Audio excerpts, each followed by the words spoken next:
Hi, I'm Larry Mishler, and we're here today and we're going to talk about photography for the masses.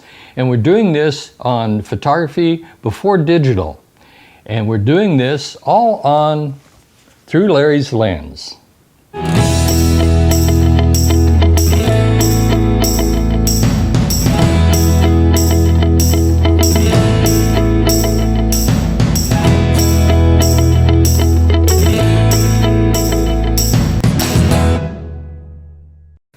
Okay, we talked a lot about things that happened in the 30s and 40s and how people got interested in photography and how George Eastman Company helped develop the roll film and how everything was helping generate a lot of business.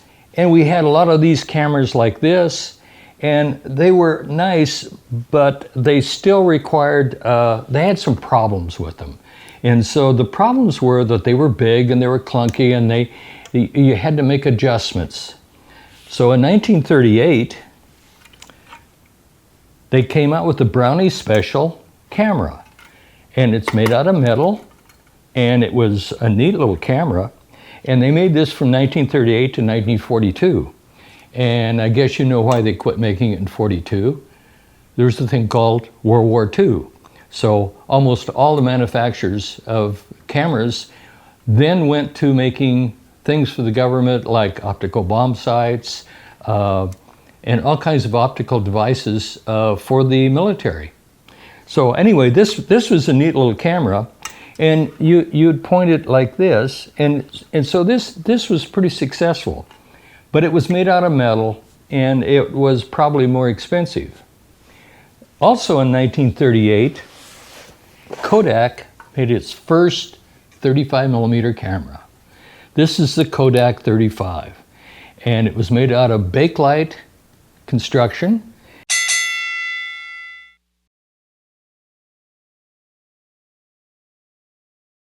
They made three different models, and the first model had a 3.5 lens. It was about $34, I think, and this model here has a 4.5 anastigmat lens, and it's a pretty neat little camera, and it sold for about 25 bucks. And they made a cheaper one that had a 5.6 lens, and it was about $15. And so this is a real popular camera. In fact, they made some that were, instead of black bakelite, it was olive drab, and they used those for the military, and they used them as officers' cameras and war correspondence and things like that. And this was a neat little camera. Fortunately, I even have the box that it was purchased in, and this sold for $28.75, and it was I guess it had I think it had a couple of rolls of film you get with it. So, okay, one of the things that happened when Kodak did their 35 millimeter camera is that it became very popular. A lot of GIs bought the Argus C3, and they could buy them over in France and England cheaper than they were here in the United States. So they were a real popular thing with the GIs.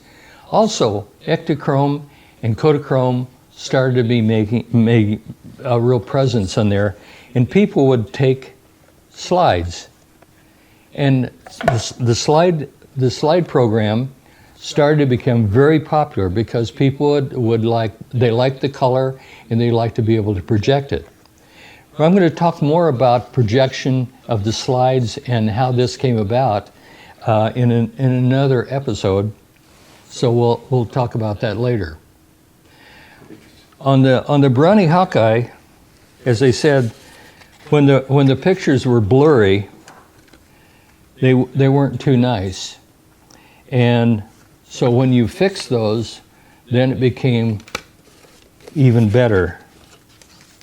Now, when people started to take more pictures, little camera shops would spring up, such as the one my dad had. And what they did is that they would do photo finishing. And photo finishing was a place in which you could take your film in by 10, out by 4. So what we would do is we'd develop the film, and then later, originally we had just regular prints like this. Okay, then after a couple of years, later in the mid-50s, automatic equipment became possible. And what would happen is that a roll of paper, instead of sheet paper, to print each picture individually, there was a large roll of, this happened to be decollage, because it was very popular too. That was kind of a fad thing then. And the decollage pictures, it would be in a roll of decollage paper. And what they would do is we would print the rolls of paper, and it had an electric eye in there that would determine the exposure. So you could run the negatives through, and you could print. Well, when we started in the camera shop business, we were doing maybe 8 or 10 rolls a day. And after we got the automatic printer, we were doing anywhere from 60 to 100 rolls a day. So it made a lot of difference. And what they would do is they would, if you can see this, it would have a little edge here that wasn't cut completely through, and a couple of little holes. The holes they had a little aluminum thing that would go and fasten into there. After a while, we decided that it's easier, and they come out, that they hold together better with a stapler. So we would staple those, and you'd end up with a print album like this, and you have all your pictures. This is some pictures that somebody took of one of our outings that we had at the lake. Anyway, it was a nice little thing, and it was meant to involve more people taking pictures, having fun, and they'd sell more film, get more processing, sell more paper, sell more chemicals. And so Kodak had this thing, and they thought they were going to do really well. And they did pretty well. But another camera came along, the Argus company, and they came out with 2 models. They came out with the cheap model. This is about 1939. This is right after Kodak started their 35s. And they had this little camera here, the lens pulled out, and it was pretty simple, and it was an inexpensive thing. It was about 15 bucks. And so that was a 35 millimeter camera. It was very popular until they came out with this. Now, in 1939, I believe it was about then, this is the Argus C3. And this was known as the brick because resembles a brick. But it was really kind of neat because you could take it had a rangefinder, which means you could focus it. It also had interchangeable lenses, and it had the shutter was actually built in the body itself. It wasn't a focal plane shutter. As you can see, it had a regular in-camera shutter, but it had interchangeable lenses. Now, I don't know too many people that had the interchangeable lenses. In fact, I remember selling only one wide-angle telephoto combination, and it was kind of a job to take this thing apart to put the thing on. But it was a really neat camera, and they made this thing up until about 1962, and it was a very popular camera, but it sold a lot more than the Kodak 35. So that was the 35s. Now another 35 millimeter camera that came along. This was made in Minnesota. It's called a Claris, and it's a heavy thing. This was made from 1946 to 1952. This was one of the, this particular camera was made in 1950. And they had some problems. They made 20 million of these things, and they discovered they had some kind of a problem. I'm not sure what it was. I think it was a problem with the focusing mount or something like that. And so a lot of people were really unhappy with this. And so it was a really neat camera. It was inexpensive. It had a rangefinder on it where you could focus it, and it has what I call a split image rangefinder that takes two little mirrors inside the body, and it moves them together to where they focus on the subject, and that means you're in focus. But in 1952, they kind of discontinued this and went on to do something else. They quit making those cameras. Well, a lot of the other camera companies, like well, mainly Kodak was very popular because they came out with these things like this. This is what is called a baby Brownie. Now, if you remember from past episodes, I talked about the Brownie series, and the Brownie series started with the fold-out cameras, with the bellows cameras, and this is what they called the baby Brownie. Now, they made one in this was made in 1938, and they made it for a couple of years, and it had a little metal viewfinder on it. In 1939, they came out with this, and they made this for 20 years, but it sold millions of. It did not have a flash attachment. In fact, there's no place you could put one, and it was just a very simple point and shoot. And it took a 127 film and made a 1 5/8 by 2 1/4 image. And I just happen to have 4 of these things, and I don't know why I have 4. But if I look back in some of the old pictures of myself, I was carrying one of these little baby Brownies. So the baby Brownie was a very popular thing among kids. And the reason why it was popular is it was $1.25. And so you could have your own camera for $1.25. And that's why when I was about 9 years old, that was my first camera. Now, they also made, around 1940, Kodak came out with a Brownie Reflex. And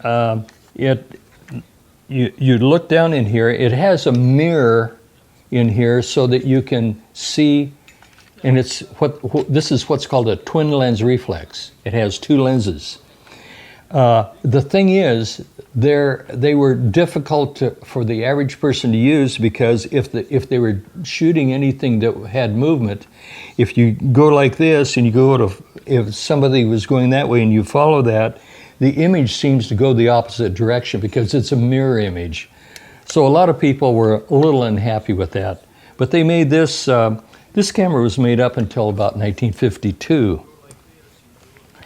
Now, this is Ansco.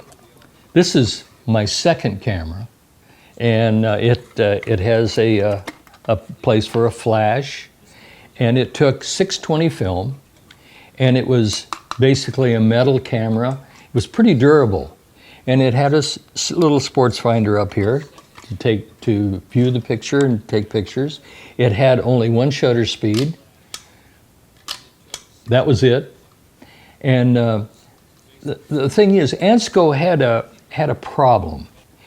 In 1938, Ansco and Agfa, a German company, merged together. And they did this after Kodak and Ansco had a lawsuit running against them, and I think Ansco won, but they didn't win much.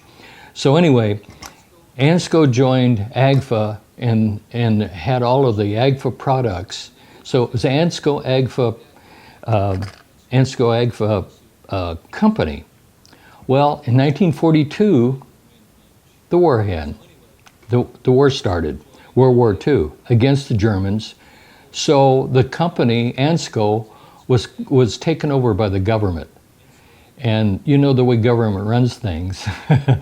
So they had, it was like one arm tied behind their back, and they had a difficult time up until I believe it was 1965 is when the government finally released the company after nearly bankrupting it. So it was a difficult thing for Ansco to do, but they were really pretty good little cameras, and they really did a pretty good job. The main camera that for a long time, now this was made right after the war. This is a Brownie Hawkeye. And the Brownie Hawkeye, it was also had a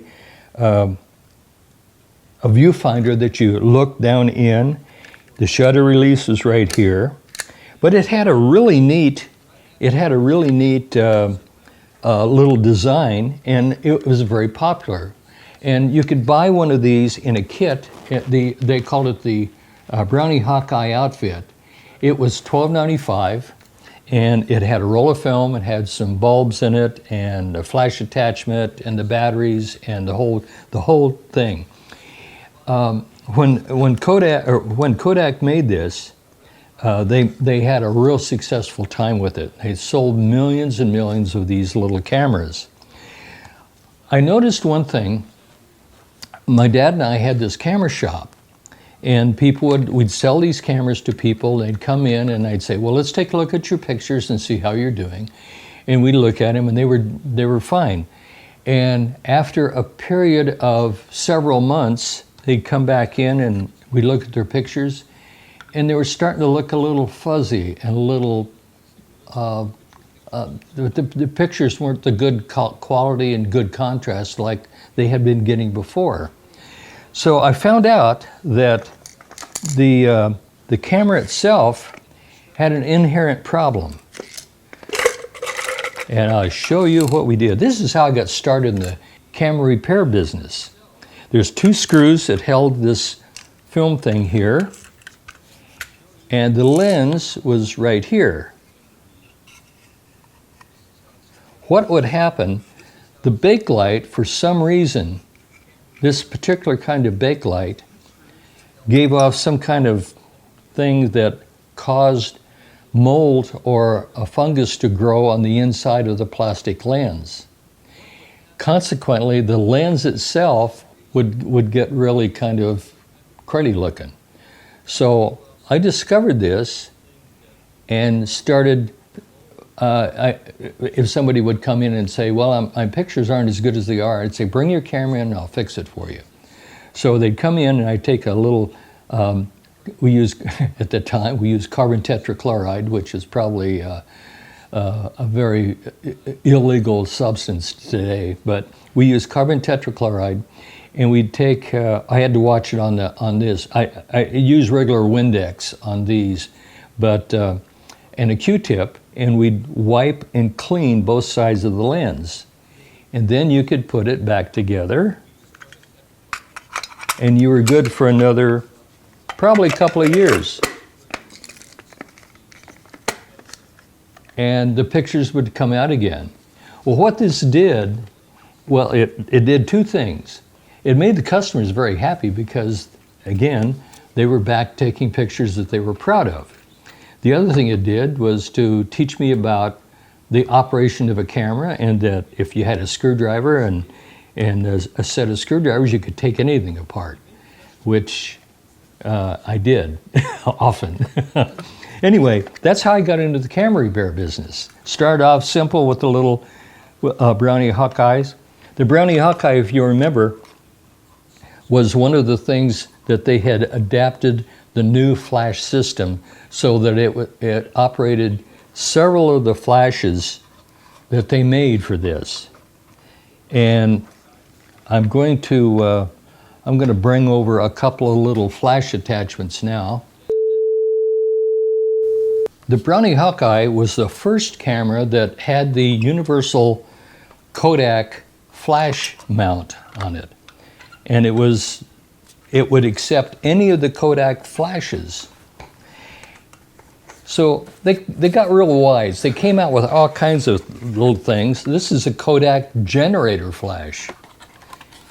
And you open it up. In fact, I'll show you. Take this out. This has a price tag on it of $14.95. Okay, when you attach this to the camera, it had a little red thing here. You don't have to put batteries in this. You just give it a couple of cranks like that. When you take your picture, it flashes. But this fold-up model, they did several ways. This is a electronic eye remote flash unit. Notice it's the same case. And so they had several different things that they did. This is I just happen to have two of these, so that you could take these flashes and you could place them, say, at various places, put bulbs in, and when the flash on the camera went off, it would, with this little sensor here, it would flash. So when I started shooting weddings, I started using these, and I'd have a person just hold it, and it would be able to light and give a really nice effect, because you have several different flashlights rather than just one source.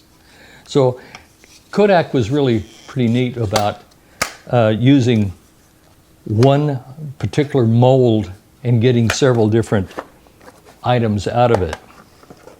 Now the Hawkeye, as I said, even later they came out with these smaller this is a it's a Kodak Supermite flash holder, and it takes the little M2 bulbs, but it even hooks to so you didn't have to have the large bulbs, you could use the little ones. So they did a very smart thing by using the same kind of a flash attachment synchronization part here. Okay, when we talked about the Claris here, the Claris was designed by one guy that right after the war, he went to Germany and he looked at the Leica camera and he thought, So he went and designed the Claris to resemble the Leica. Well, the Leica sold for around $300 at the time, and this was around $45, I believe. But it was nothing near like a Leica because it didn't have all the features. The shutter speeds on this camera, the Claris was also a focal plane shutter camera. And that's the curtain shutter that's right in front of the focal plane, so that you could use interchangeable lenses. And there was 4 or 5 companies that made Elgate, and some of the other companies, Wallensack made this lens. Wallensack made a telephoto and a wide angle on this one too. So all you'd have to do was to unscrew the lens and put in the other lens.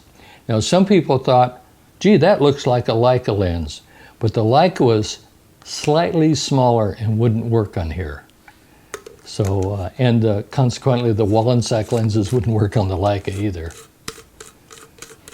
Okay, so now we're going to go and we're going to clear the deck here for a moment, and we're going to talk about what happened after the Brownie Hawkeye, because they quit making that in about 1962. So what happened after that? Everybody has one of these, but before these, we had box cameras that had film. It's a little 10X.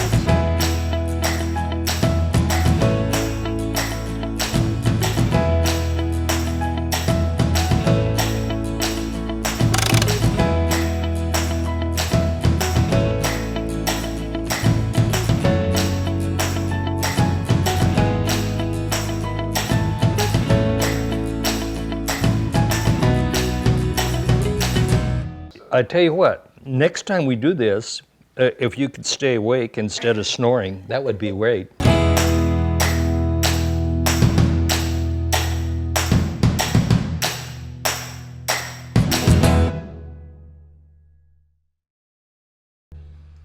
Okay, the Brownie Hawkeye, as we talked about, was a popular camera from 1950 to about 1961.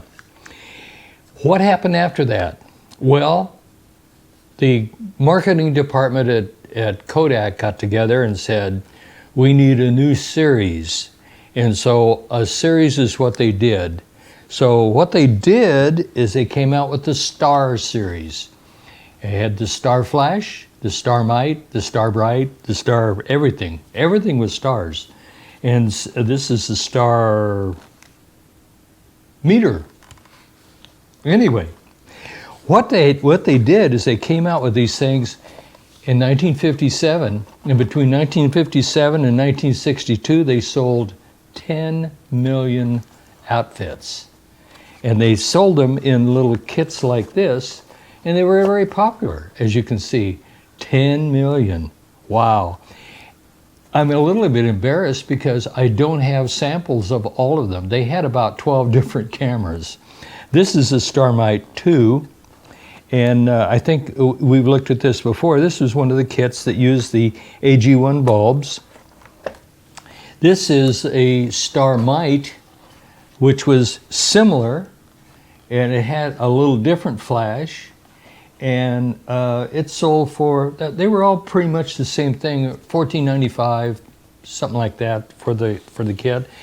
Then they even came out with one that was had a little bit more control. This is the Star meter. As you can see, it has a meter. It has a meter here, so you would see what the needle says, how much light you had, and then you would set the exposure value on there and then take a picture. So it had a little bit more control over that. They all, the ones that didn't have the built-in flash did have the standard flash holder so that you could put any of the Kodak flash attachments on there. And it was a very popular series. As I said, 10 million cameras from 57 to 62. And next I'll show you the thing that replaced the Starmites, or the Star series, and that's the Instamatics. Well, these are the Instamatics. This was what happened after the Star series, and they started about 1963. I can't remember. Yeah, they started about 1963 and went to about 1970 with these. Kodak invented the 126 film size. Now you say, well, what do you mean they invented?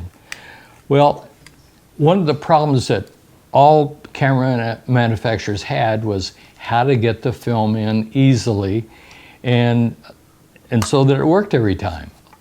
Well, Kodak invented the 126, which is a cartridge. So what was good about this is that it was an easy thing. You open the camera and you drop the film in and close it.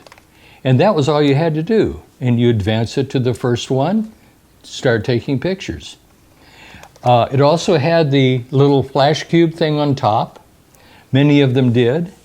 But it did another thing, is that other companies then said, wait a minute, this is a great idea. We'll start making some too. These cameras start off at about 15 bucks. And they sold, between 1963 and 1970, they sold 50 million cameras. I don't know. I'm surprised I don't have more than that.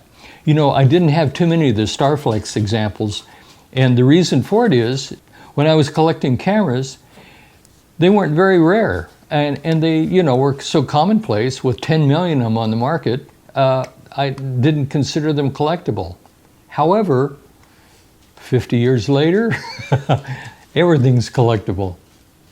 This is a little thing called an Easy Load high-speed camera. This thing sold for $6. And it was a thing that you could, again, load the camera. Let's see, which one did I put the film in? Yeah. This one right here, okay. And you could take this, use the same film that went in here. It was an easy load, but it wasn't as easy as the other one. And take pictures with. Inexpensive camera. And probably almost no cost to make because it's all plastic. Several other companies came up with cameras. GAF, I mentioned Agfa Ansco. Well, after the 60s, when Agfa and Ansco, when the government released the company, they changed their name to GAF, General Analog and Film Company. And so then they started making cameras, but they still were kind of in back of the gun because they had the reputation of having been government run. But they did make a very nice little Instamatic, and these incidentally were very inexpensive. So they were very competitive, but one thing they did do, it was quick to take the pictures. You take this in, you didn't have to wind anything. In fact, all you'd have to do is take this into the camera shop and they would go and crack this little plastic thing open. This actually still has film in it. So, and crack that open, develop the film, make the prints, and it made a 1 5/8 by 1 5/8 negative, which they would blow up to 3.5 inches. So it was pretty nice. The quality wasn't always greatest because the lenses were very inexpensive and very cheap. As time went on, Kodak invented more stuff or manufactured more cameras. This particular camera has a way that you can focus beyond 6 feet, or you move, what it does is it moves a little lens inside if you want to get 2 to 6 feet. So that was a nice feature because sometimes people would like to do a little close-up. It also had a meter on here which automatically sensed how much light you had and would set the aperture for you. So when you took a picture, it was pretty automatic. They made several different cameras of the Instamatics, and one of the things that they had here, this was a camera that was the highway department had, and all of the highway patrolmen would carry these in their car, and they had these metal cases that they put them in. And these metal cases would keep them secure and dirt out. And when they came upon an accident or something, they would, if they were way out in the nowhere, they would go ahead and take pictures of the incident so that they would have a record of it. Being that it was the 126 load, it was very easy to drop the film in, close it, no sweat. So this entered into a different way to use photography. A lot of highway patrolmen, also all of the Department of Transportation in Arizona, all of the people had those cameras in their cars, so that if they see a milepost that needed some work, they would take a picture and send it into the supervisor for road repair. And it worked out pretty well. They really did a good job. One of the last of the Instamatics was the 704, and this is a weighty thing. Yeah, I mean it's all steel, or it's all metal anyway. I don't know whether it's steel. It feels like it's steel, but you could set the shutter speeds. It had an automatic diaphragm here for the aperture. It also had a place for the flash cube on top, and it was an easy open easy open to put the film in. It solved a lot of problems that they had earlier when they had to wind the film on a reel and so forth. So this made it really easy. Just drop the film in, wind it, and start taking pictures. Next, I'd like to show you some of the different kinds of film and how it progressed from the 35 millimeter on to the other units. Women, we've all been there, every month. However, have you ever stopped to think what it might be like for a woman living on the street? A woman without enough money for those monthly essentials? Well, this will make you see red. In the city of Tempe alone, there are over 600 homeless. Over 30% are women. Every month, these women need basic feminine hygiene products, which average about $20 a month. Yet most public facilities do not provide these basic needs without a charge. So how can you help? Visit our website at womenforwomentempe.org, where you can donate money through PayPal, volunteer to help assemble bags at one of our packing parties, or purchase items from our Amazon wish list. You can also like us on Facebook and spread the word to your friends.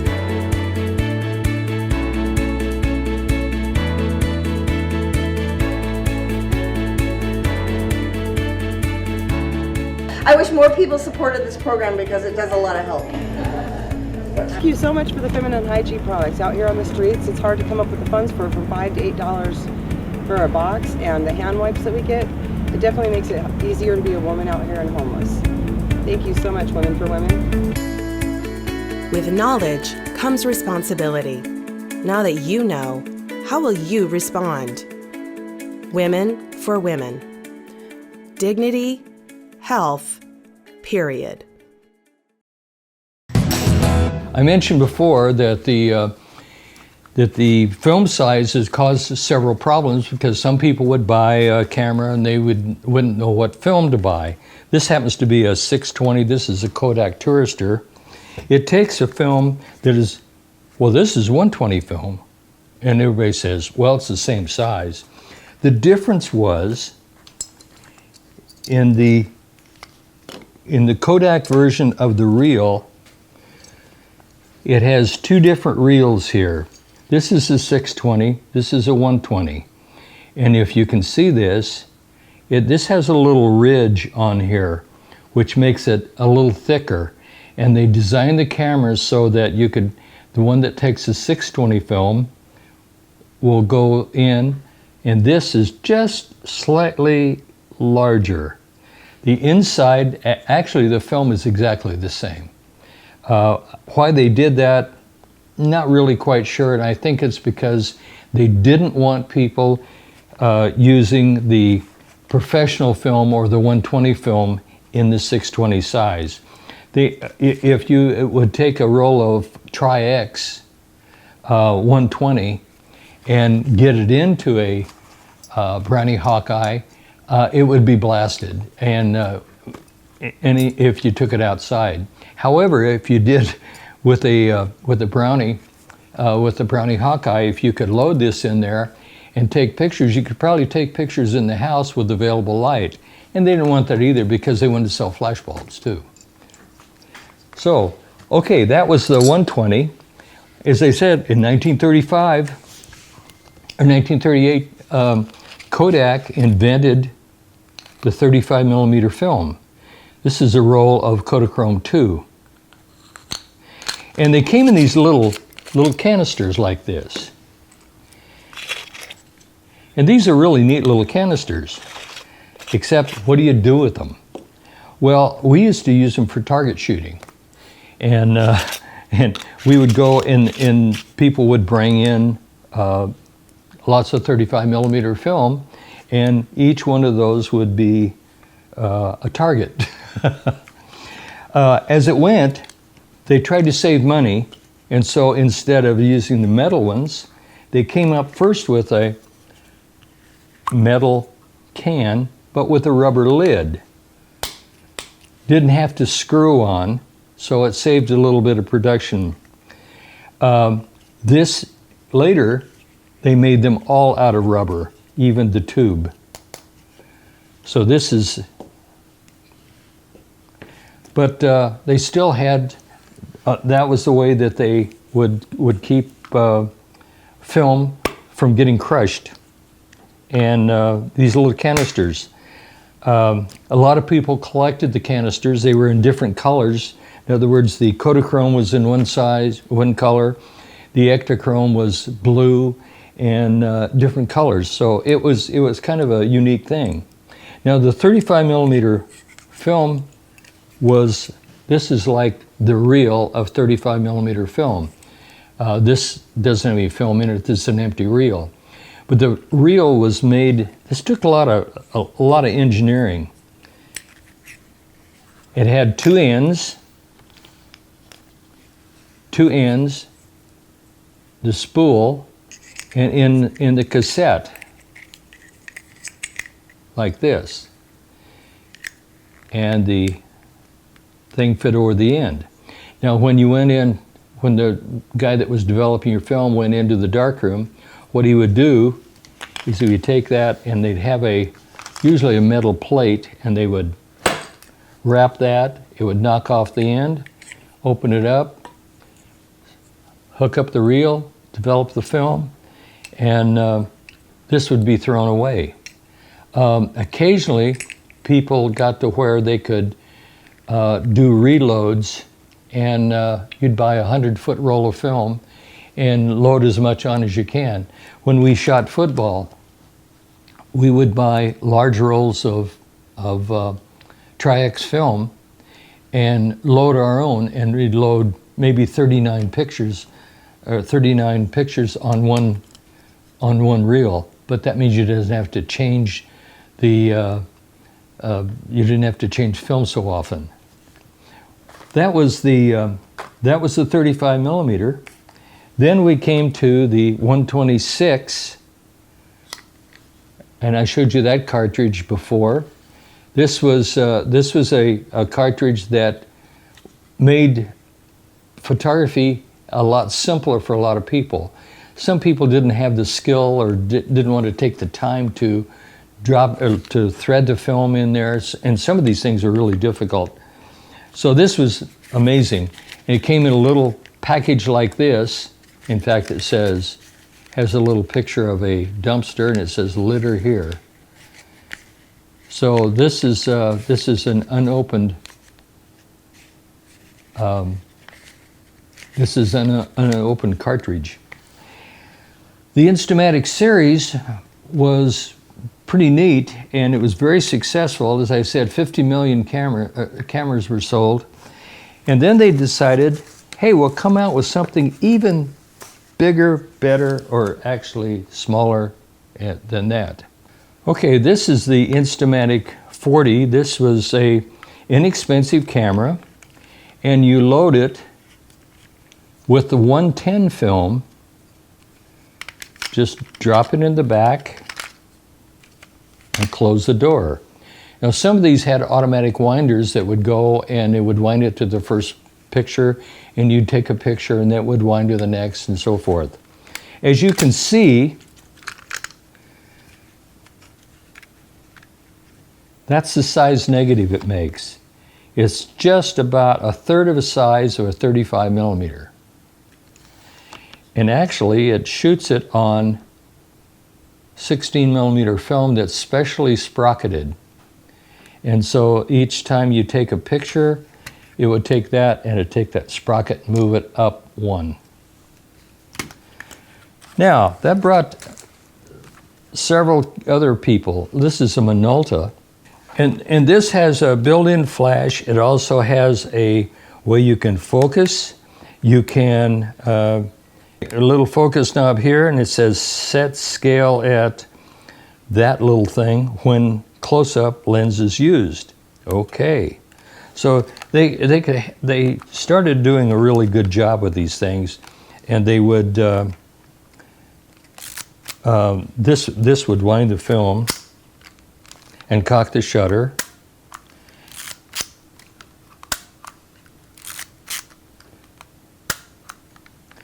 But this size film, the quality was great if you're just making a small 3.5 by 5 print.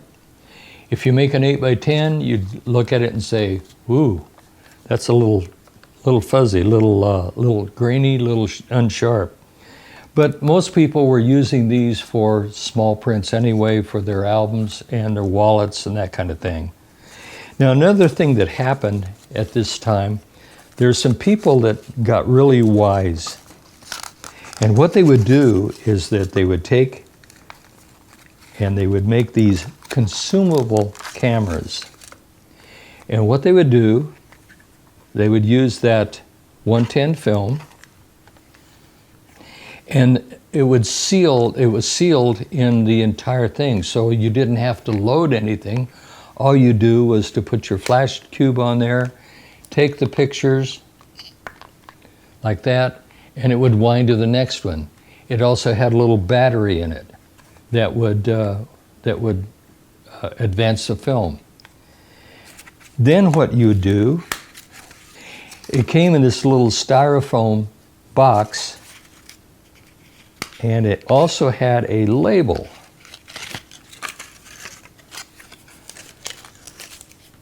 You put the label on, and it sent it to TC Processing, Sunny Slope, Arizona. And in a few days, you'd get your thing back, and it would cost you $6 or $5.60, and you'd get your pictures back. And a little box like this would have another brand new camera. So for $5.60, you could get 12 pictures on a roll and have no investment in a camera. Now, another thing, I mentioned that highway patrolmen would go ahead and they would use their Instamatic cameras on highway accidents and so forth, and also highway workers. This was a camera made by Frito-Lay, and this is a brand new one. And what they would do, it's a 35 millimeter preloaded camera. And when you carry this in your car, if you have an accident, you take this thing out and you photograph all of the pictures, just like you do with your iPhone today.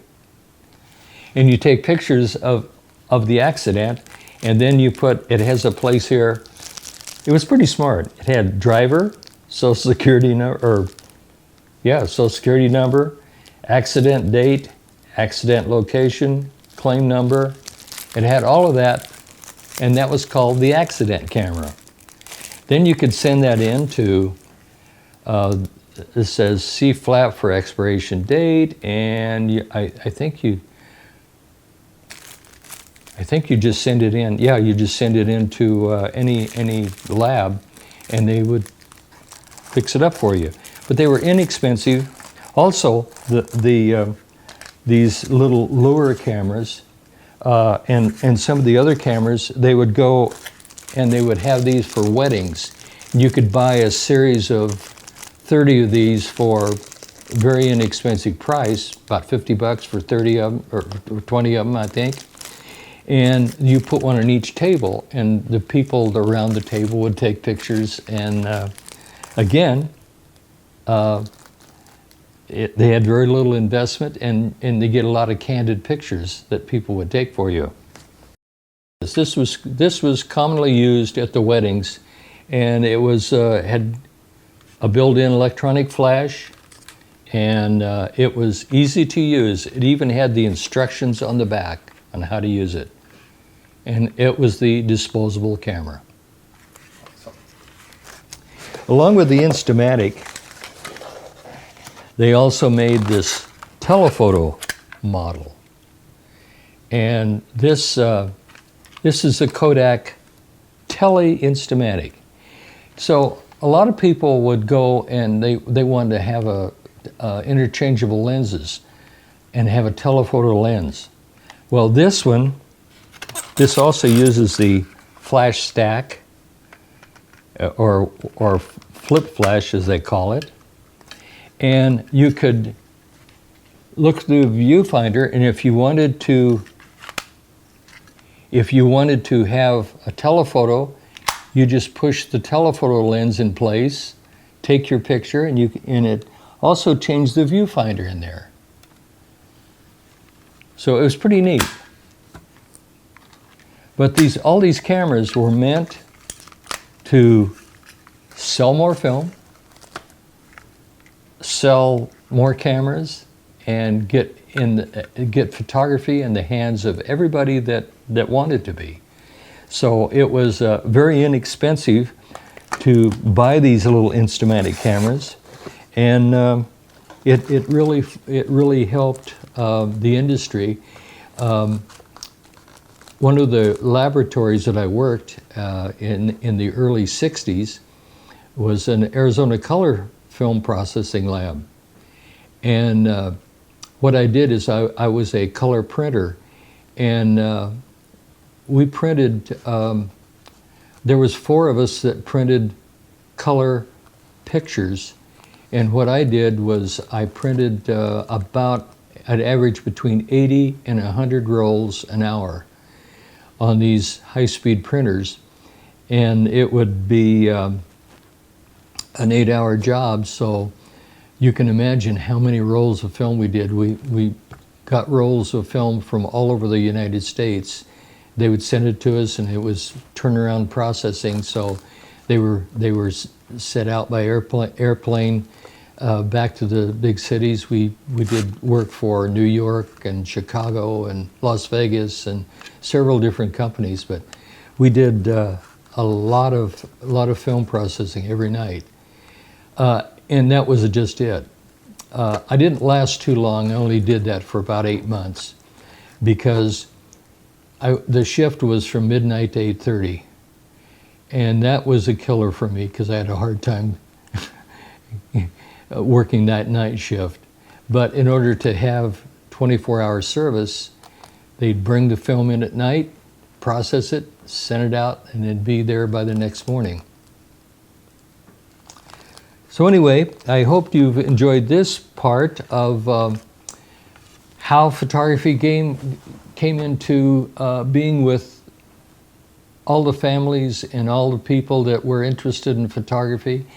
Inexpensively, it's a great hobby, and this is just part of my camera collection. I'm glad that I was able to use my camera collection to show people what has happened in the past. And so what I'm going to do on the next episode is to talk about the cameras that the more professional use. These are the inexpensive ones. They weren't all inexpensive. Some of them were very high priced, and for the advanced amateur and the professional photographer, I'll show you some of those on the next time. And that's it for today through Larry's Lens. Thanks for joining me. Because this is like, there were millions of these.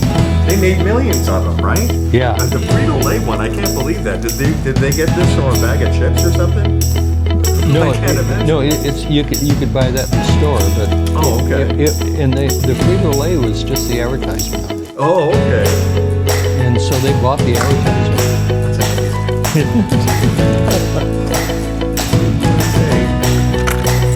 It's just some of this stuff is just amazing. Got developed by 2006. We missed our. I think window, Larry. I think I missed my